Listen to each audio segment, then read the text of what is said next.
Welcome, beautiful Paris Saint-Germain family. He has done it again. Kylian Mbappe has managed to do it once again. And all of this, the context of this discussion is from this tweet I saw. Breaking: Kylian Mbappe will wear the number 10 for Real Madrid next season. Decision has been made, and I tweeted 180 signing bonus, 50 million yearly wage, number 10, sell Vini and build around Mbappe. Real Madrid has already done so much for Mbappe in hope he'll pay them back. I've seen this before. We've seen this before. Because you have to think about Paris Saint-Germain and Kylian Mbappe. Why did he extend and why did we give him so much? You know, Lionel Messi, for example, he had an extremely high wage at FC Barcelona. But it was okay. Why? He won them 3 out of 5 UCLs in their history. And Barcelona's greatest period, the peak of Barca, prime of Barca, came during that time. Messi didn't want to leave the club, wasn't negotiating with other clubs. He was staying loyal to Barca and performing extremely well on the pitch for FC Barcelona. And then he got awarded for his loyalty and for his performances on the pitch. Then we move to Kylian Mbappe. And I think I've seen this quote before from Michael Jordan. Back in the day, you gave players something based upon what they have done. Now you're giving stuff based upon what they will future potentially do. You know, we see a lot of clubs buying younger players. Why? Because the future. And that was Kylian Mbappe at PSG. When we gave Kylian Mbappe one of the craziest contracts of all time, loyalty bonus of 150 million in 3 seasons, signing bonus of 150 million or 100 million. Was that because of he's done extraordinary stuff? No. Kylian Mbappe, at that point when he extended the contract, he hadn't done anything special at the club compared to other attackers like Ibrahimovic, Edinson Cavani, Neymar Jr., Angel Di Maria. It was more about the PR of Mbappe.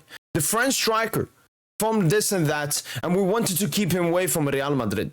And now Real Madrid are doing the exact same mistake. We saw Mbappe bossing and dominating PSG and becoming the sporting director and everything. And everyone said, you know, that's PSG. That's PSG. It's Nasser. It's PSG. It's a small club. This wouldn't happen at Real Madrid.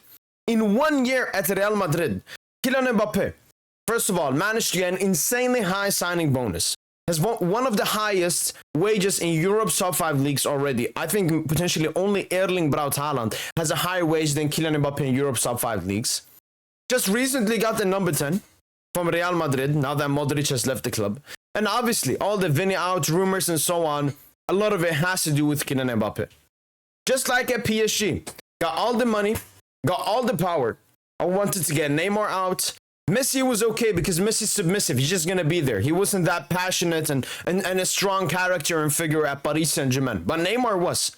But Mbappe didn't like that. He wants to be the star. He wants to be the only one getting the recognition about being the star of the team. And now he's done that exactly at Real Madrid. And we've seen him 1 season now. Poor. Yes, got the Pichichi, got some Fugazi, GA. But in the biggest games wouldn't matter. The double leg versus Atletico, 2 stinkers. The double leg versus Arsenal, 2 stinkers. The game versus PSG, a game where he had to prove himself against his previous club. He dropped another stinker. And I'm scared for Madrid. I'm happy as a PSG fan. Mbappe is basically the Trojan horse. From the outside, looks amazing. Gets into your club and just destroys it. In 1 year, he has destabilized Real Madrid. Real Madrid went from 2 Champions Leagues in 3 seasons to their worst season ever when it comes to expectations. This team was labeled as Galacticos 3.0, and they went complete trophyless, losing in the Champions League, getting smacked by Arsenal, and having 4 out of their 10 biggest defeats in their history only at this season. It was a humiliation ritual, but they're just paying Mbappe back. They're trying to change the narrative that he won a Pichichi and he did this and he did that and Vini was ass and Bellingham was ass. Well, why do you think so? Why do you think both Vinicius Jr., Bellingham, and even Rodrigo all had their worst Madrid careers in terms of their prime years? Bellingham was worse than last season. Vini, you expect way better from him. And Rodrigo was extremely poor this season. The confidence we saw when it became the Vini, Bellingham, Mbappe trident and Rodrigo was left out of it definitely affected him. Jude Bellingham loves to operate in the central areas. That's been taken away by Kylian Mbappe. Vinicius Jr. loves to play in the left areas, and that's been taken from Kylian Mbappe. Does this have a potential of a good ending? 100%.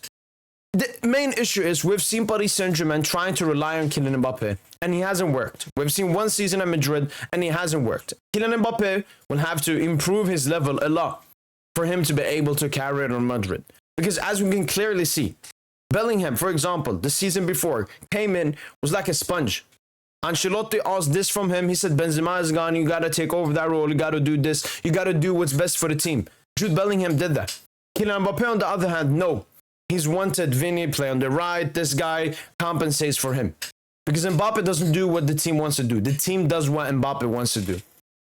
And I don't know, if Madrid continue like this, they're just going to become even worse than PSG when we were under the Kylian Mbappe dictatorship. He's an extremely strong negotiator. Already 1 year left off his contract. 4 years left. Can you imagine when it's 2 years left? The tough negotiations that Real Madrid will have to go through with Kylian Mbappe and Faisal Amari, his mom, his agent. It does not look good for the future of Real Madrid. The only positive outcome is that Mbappe starts playing like he did pre-2022 and starts playing like the actual best player in the world. Because then you might look at this decision as, yes, we sacrificed Vinny, we sacrificed this money, we did all of this for Mbappe to be this great. But I'm telling you, if Mbappe doesn't deliver a Champions League, and we said this before his move to Real Madrid, I'm expecting at least 2 Champions Leagues in the 5 seasons you're there, or at least one. And Mbappe, I'm telling you, if you do not succeed, you will be seen as a deserved failure. And your move from Paris Saint-Germain in their absolute peak to Real Madrid will be seen as the worst transfer move of all time. People said Neymar move from Barca to PSG was a bad move. Despite him, Barca didn't win a Champions League the season after. Barca didn't do this. Look at Mbappe. Doesn't get the hate. I even had another tweet we can actually take a look at, which has to do with this, which is this. I remember criticism Neymar got. Why is Mbappe treated the same in a worse generation? I remember when Neymar joined PSG. And because, Barca run the narratives in the media, the narratives was Neymar made a huge downgrade move and he's a failure in his career for not delivering a UCL. But Mbappe just being carried like a baby because of what he did in 2022 in the World Cup final. Those 3 goals suddenly defend him from all valid criticism. Well, I will tell you, Kylian Mbappe is 26, soon to be 27. No Ballon d'Or, no Champions League, no goal in the Champions League final, no goal for PSG, at least in the Champions League semi-final. They scored 1 for Monaco. The clock is ticking. And Kylian Mbappe, despite him being so popular among the new generation, I will always be honest. And Kylian Mbappe, if people said Neymar was a potential failure, well, Mbappe is way worse. This is not an opinion, this is a fact. That's been it from boy PSG. Want to get this off my chest. Hopefully you guys have enjoyed this video. And as usual, allez, le Paris.